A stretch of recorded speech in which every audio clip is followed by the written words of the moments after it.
হবে না। আওয়ামী লীগ কোন রাজনৈতিক দল নয়। সুস্পষ্ট কথা, বাংলাদেশে আওয়ামী লীগের কোন রাজনৈতিক অধিকার নাই।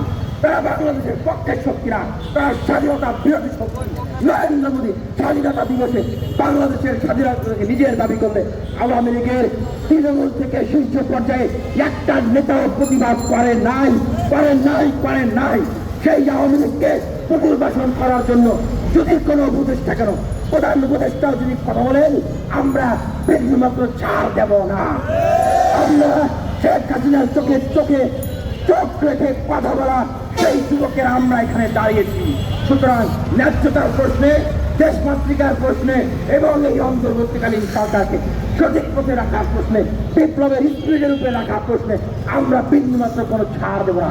আবার যদি রক্তের গঙ্গা বয়, আমরা রাজি আছি। সেই আওয়ামী লীগ ক্ষমতায় থাকার জন্য 2000 মা বোনকে হত্যা করতে পারে, তারা আবারও ক্ষমতায় আসার জন্য 2 লক্ষ মানুষের অধিকার হত্যা করবে, এই নিয়ে কারো কোনো ধরনের শঙ্কা থাকার কথা নয়। দেশে আবারও রক্তের গঙ্গা তৈরি হোক, আইন শৃঙ্খলা পরিস্থিতির অবনতি হোক, গৃহযুদ্ধের দিকে যাক, এইটা আমরা চাই না। আমরা দেশপ্রেমিক সেনাবাহিনী, দেশের জনগণের